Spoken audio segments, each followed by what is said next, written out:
राधे राधे दोस्तों, कैसे आप सब दोस्तों। कमाल कर दिया रेलवे ने, बहुत बहुत कमाल कर दिया है और मज़ा आ चुका है यहाँ पे। ठीक है, अच्छी खबरें भी है मेरे पास देने के लिए आज के लिए वंदे स्लीपर पे, और बुरी खबरें भी है देने के लिए। ठीक है, दोनों ही को लेकर चर्चा करेंगे।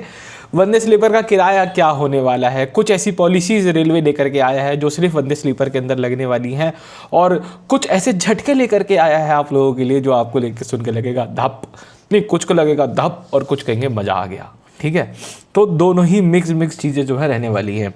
क्या कुछ हुआ है आइए। लेकिन दोस्तों, वीडियो में आगे बढ़ने से पहले मैं आपसे बात करना चाहूँगा यहाँ पे टेक्स्ट बुक के बारे में। यदि आप लोग किसी भी तरीके की कॉम्पिटेटिव एग्जाम वगैरह की तैयारी करते हैं, लगातार पढ़ाई करते हैं, एमसीक्यू को सॉल्व करते हैं और सॉल्व करते करते देखना चाहते हैं अपने आप को कि आपको कितना आता है, क्या समझ में आता है, अपना सेल्फ इवेल्युएशन करना चाहते हैं या फिर टेस्ट सीरीज लगाना चाहते हैं, तो उसके लिए आपको यहाँ पे टेक्स्ट बुक, आप इस ऐप को रेफर कर सकते हैं, जहाँ जिसके अंदर दोस्तों आप लोग एमसीक्यू वगैरह अटेम्प्ट करके अपने आप को सेल्फ इवेल्युएट कर सकते हैं। दोस्तों यहाँ पे टेक्स्ट बुक की चल रही है एक बहुत ही बढ़िया हार्वेस्टिंग सक्सेस सेल। 13 से 14 जनवरी तक ये सेल जो है चलने वाली है, जहाँ पे आपको टेक्स्ट बुक का जो ईयरली पास है वो 351 में मिल जाएगा, और यदि आप प्रो पास लेना चाहते हैं तो 439 में मिल जाएगा, जहाँ पे दोस्तों आपको मेरे कूपन कोड मिल जाएगा SHURR, जिसको यूज़ करके आप 12% का ऑफ ले सकते हैं। तो आप अपने सामने अपनी स्क्रीन पे देख सकते हैं कमर्शियल सर्कुलर की हम बात कर रहे हैं, नई दिल्ली, जो कि सारे PCCMs को जो है लिखा गया है वंदे स्लीपर के बारे में। ठीक है, अब यहाँ पे दोस्तों रेलवे ने वंदे स्लीपर के first AC, second AC, third AC का किलोमीटर बाय किलोमीटर किराए को यहाँ पे बताया है कि हर एक प्रति किलोमीटर पे आपको कितना किराया देना पड़ेगा और क्या कुछ जो है रहेगा। इसमें आप एक चीज़ हाईलाइट होती हुई देख रहे होंगे, वो है minimum chargeable distance shall be 400 kilometre. ये पहला झटका है लोगों के लिए। देखिए, भारतीय रेलवे, नॉट जस्ट अबाउट भारतीय रेलवे की बात करते हैं, हम किसी भी कंपनी की बात करते हैं, जब वो अपना बहुत प्रीमियम प्रोडक्ट बेचती है ना, हमेशा मंशा ये नहीं होती कि वो, जैसे सर्विस इंडस्ट्री की बात करते हैं, कि वो 100% पैकेज आए। तो वंदे स्लीपर को लेके भी भारतीय रेलवे के मन में ऐसा कुछ नहीं कि 100% पैकेज आए। बताऊंगा आगे मैंने ऐसा क्यों बोला। तो रेलवे ने यहाँ पे क्या बोला कि आपको मिनिमम 400 किलोमीटर की टिकट तो यहाँ पे जो है लेनी पड़ेगी। ठीक है, इससे कम की आप टिकट बुक नहीं कर सकते भारतीय रेलवे में। इसके ऊपर अभी हम आगे जाकर डिटेल में चर्चा करेंगे, पहले हम सारे नियमों को देखते हैं। ठीक है, उसके बाद इस पर डिटेल में आऊँगा बाद में। उसके बाद रेलवे ने कहा कि जो राउंडिंग ऑफ है वो जैसा होता है वो वैसा ही होगा, इसमें कोई दिक्कत वाली बात नहीं है। इंपॉर्टेंट चीज़, there shall be no provision for RAC waiting list partially confirm tickets. There shall be no provision, मतलब ना तो वेटिंग होगी ना RAC होगा, कुछ नहीं होगा। और इंपॉर्टेंट बात देखो, all birth available from the day of ARP। इसका क्या मतलब है? इसका मतलब ये है कि पुरानी कई वीडियोस मैंने आपको बताया होगा या आपने चेक भी किया होगा कि एक ट्रेन में मान लो 5 स्लीपर के डब्बे हैं, लेकिन जब 120 दिन पहले मैं ट्रेन की टिकटें चेक कर रहा हूँ, कुछ चेक कर रहा हूँ, तो मेरे को 5 डब्बों के हिसाब से लगभग 300 सीट के आसपास नहीं दिख रही है। मेरे को वहाँ पे कितनी दिख रही है? 65-70 सीटें। वो ऐसा क्यों हो रहा है? क्योंकि बहुत सारे रेलवे में कोटा बटे हुए हैं, तत्काल कोटा, ये कोटा वो कोटा, वहाँ पे वो सारी चीज़ें जो है आ रही हैं। तो रेलवे ने यहाँ पे क्या करा, रेलवे ये कह रहा है कि हम कुछ नहीं करेंगे, इसमें कोई वेटिंग वगैरह कोई चीज़ नहीं है। ट्रेन में 853 सीटें अवेलेबल हैं। जिस दिन पहले दिन टिकट खुलेगी, पहले दिन आपको 853 सीटें यहाँ पे जो है ओपन मिलेगी। इसमें कोई ऐसा मतलब आपको परेशान होने वाली बात नहीं है। और हम ना तो RAC बांटेंगे ना ही हम वेटिंग बांटेंगे। 853 सीटें हैं, 853 सीटें होंगी, रिग्रेट लग जाएगा, बात खत्म, आप नहीं जा सकते। ठीक है, अब यहाँ पे बहुत सारे लोग जो है यहाँ पे आर्गुमेंट करने आ जाएंगे कि कैंसिलेशंस का क्या होगा, जो लोग लास्ट मोमेंट में कैंसिल करते हैं, क्योंकि RAC तो इसीलिए बनाया गया क्योंकि लास्ट मोमेंट में कैंसिलेशंस होते हैं। वो और ट्रेनों के लिए होते हैं, ये अलग ट्रेन आ रही है, ये भारतीय रेलवे के लिए बड़ी स्पेशल गाड़ी है। इस गाड़ी से अलग बेंचमार्क सेट किए जाएंगे। जो लोग कैंसिल कर देंगे उनके लास्ट में टिकट खुल जाएगी, दो चार बंदे होंगे वो इसमें चले जाएंगे। स्टार्टिंग में मैंने अभी एक लाइन बोली थी, क्या बोला था कि जब भी कोई कंपनी अपना सर्विस इंडस्ट्री में प्रीमियम प्रोडक्ट लेकर के आती है तो उसकी प्राइसिंग और उसका पूरा मॉडल ऐसे सेट नहीं किया जाता कि वो 100% कचाकच भर के जाए। मेल एक्सप्रेस गाड़ियाँ हों और गाड़ियाँ हों, वहाँ भारतीय रेलवे की कोशिश रहती है कि वो कचाकच भरे। अगर वो गाड़ी 70% पे चल रही है तो रेलवे सोचेगा कि 30% क्यों नहीं भर रही। लेकिन वंदे स्लीपर में ऐसा नहीं है। वंदे स्लीपर में कहीं ना कहीं ये लोग हॉस्पिटैलिटी बिजनेस की ओर आगे बढ़ रहे हैं कि हम लोग कंप्लीटली हॉस्पिटैलिटी के ऊपर फोकस करेंगे, पैसेंजर के अच्छे एक्सपीरियंस पे फोकस करेंगे। अगर ये सब है तो बहुत अच्छी बात है, और हमें इस बात से कोई फर्क नहीं पड़ता कि अगर 10, 15, 20 सीटें, 50 सीटें पूरी ट्रेन में खाली हर रन में चली जाए, कोई दिक्कत वाली बात नहीं है। तो इस चीज़ से तो बिल्कुल वो हो जाओ कि लास्ट मोमेंट लोग कैंसिल कर देंगे, ये होगा। हाँ, इस चीज़ में एक और अच्छी चीज़ क्या होनी चाहिए, रेलवे ने अगर वंदे स्लीपर के लिए कदम उठाए हैं तो एक सजेशन है कि रेलवे क्या करे, कैंसिलेशन फीस को बढ़ा दे इस ट्रेन के अंदर, ठीक है। इस ट्रेन में वो क्या करे, जैसे अभी तक अमाउंट फिक्स है ना कि आपको 60 रुपये कटेंगे, 120 रुपये कटेंगे, 180 रुपये कटेंगे अगर आपने कंफर्म टिकट कैंसिल करवाते हो 48 घंटे से पहले वाली विंडो के अंदर। यहाँ पे उस चीज़ को बढ़ा दो, यहाँ आप कर दो 25% ऑफ द फेयर, कि आप कैंसिल कराओगे 25% ऑफ द फेयर आपको देना पड़ेगा। तो सोच समझ के टिकटें कराओ, फालतू में टिकटें मत कराओ। इसके बाद जो ये इन्फॉर्मेशन है कि लेडीज़ कोटा वगैरह कैसे होगा, ये सब आपके लिए इतनी काम की नहीं है, ठीक है। ये सब अभी हम के लिए साइड रख सकते हैं। यहाँ पे एक चीज़ मैंने और हाईलाइट कर रखी है कि all the payment shall be accepted only digitally when ticket is purchase at window. मतलब वंदे स्लीपर की टिकट खरीदने अगर आप PRS काउंटर पर जाते हैं तो वहाँ भी आपसे कैश नहीं लिया जाएगा, ओनली लिया जाएगा to enable initiation of refund within 24 hours of cancellation, कि 24 घंटे में उसका पैसा उसको जो है वापस किया जा सके। In case customer is unable to make digital payment, refund against cancellation will be made as per normal terms। अगर आप कैश पे पे करते हो तो फिर वो जिस तरह से नॉर्मली आपका रिफंड का प्रोग्राम चलता है, जितने दिन लगते हैं उतने ही आपके जो है यहाँ पे लगने वाले हैं, करेक्ट। इसके बाद और छोटी मोटी इन्फॉर्मेशन है, वो सब हमारे काम की नहीं है, वो साइड रख दो। ये एक बड़ी इंपॉर्टेंट यहाँ पे जानकारी है, वो जानकारी आप देख सकते हैं कि 0 से 400 किलोमीटर का फेयर जो है वो सेम टू सेम रखा गया है, जहाँ पे मिनिमम, ये एक बेयर मिनिमम टिकट है कि 960 रुपये आपको थर्ड AC में देने पड़ेंगे, 1240 आपको यहाँ पे सेकंड AC में देने पड़ेंगे और 1520 रुपये यहाँ पे आपको देने पड़ेंगे फर्स्ट AC में ट्रैवल करने के। जो वंदे भारत के वो वाले फेयर आए थे, वो लगभग जो 2300 वाले जो फेयर आए थे, उसमें तो रेलवे ने कहा था कि उसमें केटरिंग शामिल है, लेकिन इनके अंदर केटरिंग शामिल है या नहीं, इसके ऊपर मेरे पास अभी कोई जानकारी खास अवेलेबल नहीं है। वैसे तो गुवाहाटी लगभग 1000 किलोमीटर से थोड़ा के आसपास पड़ता है, लगभग इस वाले ब्रैकेट में वो फॉल करता है वंदे स्लीपर का फेयर, अगर अब देखा जाए तो। अगर गुवाहाटी तक का डिस्टेंस ये है तो इट मीन्स कि ये वाला सारा फेयर जो हम देख रहे हैं, ये सारा का सारा फेयर आपका इंक्लूडिंग केटरिंग चार्जेस हैं।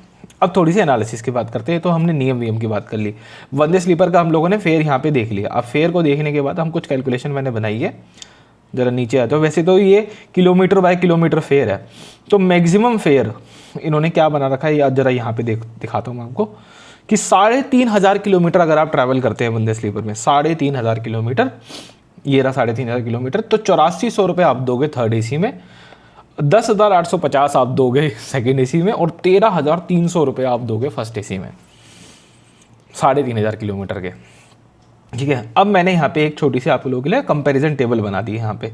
वो कंपैरिजन टेबल में मैं क्या दिखाना चाहता हूँ, देखो मैंने क्या करा, वंदे स्लीपर और राजधानी के फेयर को कंपेयर कर लिया, ठीक है।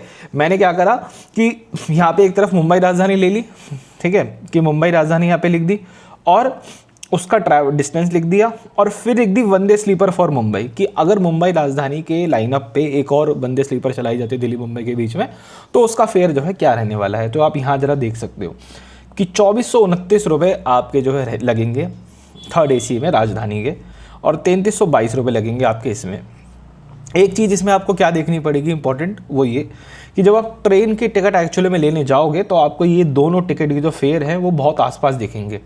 हो सकता है कि थर्ड AC में, इसके थर्ड AC में आप 3000 दे रहे हो और यहाँ पे हम 3300 दे रहे हो। क्यों ऐसा होगा, क्योंकि मैंने अपनी कैलकुलेशन में डायनेमिक हटा के बात करी है, मैंने डायनेमिक कहीं भी जो है ऐड नहीं कर रहा, लेकिन डायनेमिक हटा के ही हमको मेरे हिसाब से एक पार, मतलब दोनों को सेम प्लेटफॉर्म पर रख के ही हम कंपेरिजन कर सकते हैं।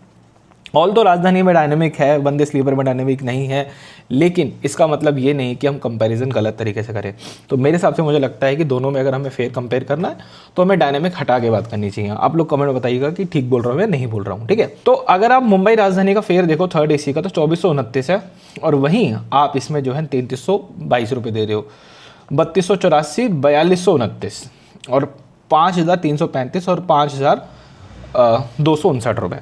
चेन्नई राजधानी देखें 2174 किलोमीटर के लिए गाड़ी चलती है, इसमें आप 3300 दोगे, इसमें आप 5218 रुपये दोगे, इसमें आप 4400 रुपये लगभग दोगे, इसमें आप 6700 रुपये दोगे, इसमें आप 7740 रुपये दोगे, इसमें आप 8261 रुपये दोगे।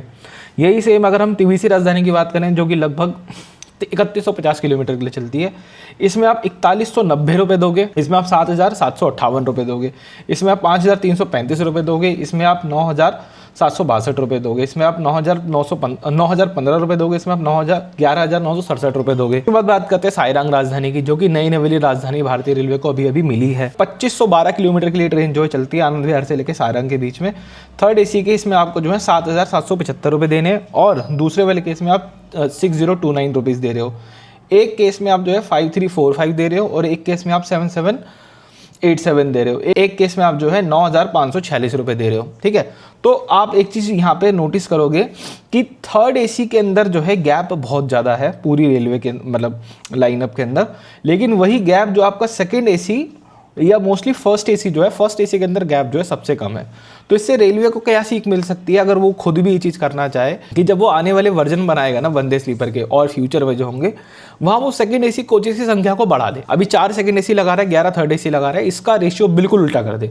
वो 4 लगाए थर्ड AC और 11 लगाए सेकंड AC, या यूं करो कि फर्स्ट AC की संख्या बढ़ा दो, नंबर ऑफ फर्स्ट ACs आप बढ़ा दो, क्योंकि फर्स्ट AC में गैप सबसे कम है और लोग मेरे ख्याल से फर्स्ट AC को प्रेफर करेंगे। तो फर्स्ट AC के कम से कम एक नहीं, आप 4 डब्बे लगाओ फर्स्ट AC के, और थर्ड AC थोड़ा कम कर दो, सेकंड AC को उतना ही रहने दो। ऐसे करके कुछ ना कुछ कॉम्बिनेशन रेलवे को यहाँ पे बनाना चाहिए।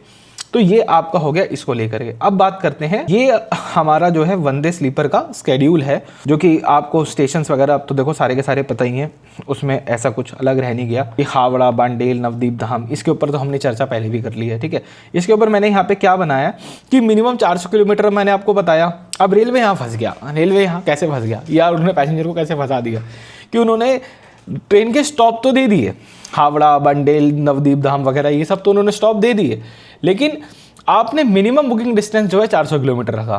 तो मान लो किसी को हावड़ा से, मान लो एग्जांपल, काटवा जाना है, अजीमगंज जाना है या न्यू फरक्का जाना है, तो वो नहीं जा सकता।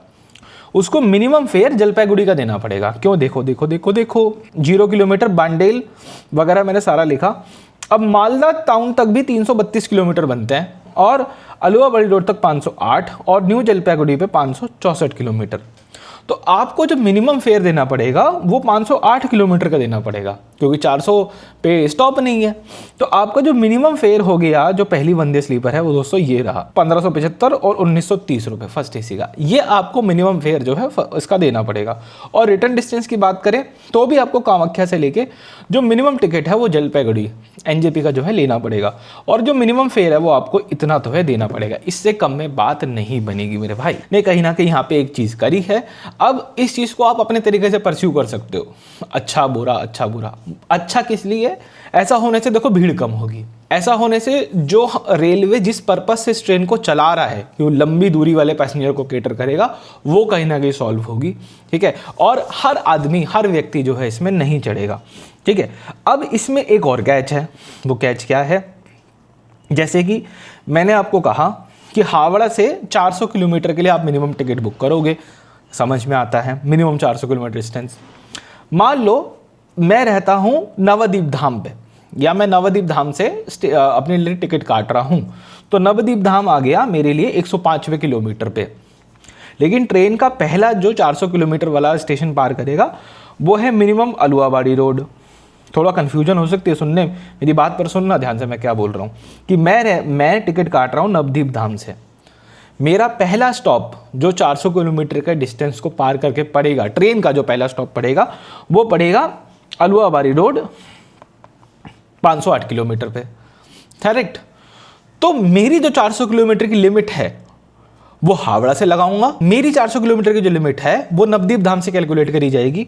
तो उस केस में तो मेरे लिए जो पहला 400 किलोमीटर वाला होल्ड पड़ेगा वो पड़ेगा NJP। आप बताइए किसको मेरी बात समझ में आई और किसको नहीं आई, प्लीज़ मुझे कमेंट में बताइएगा कि मैं जो बोलना चाह रहा हूँ वो लेजिटिमेटली आपको समझ में आया या फिर नहीं आया।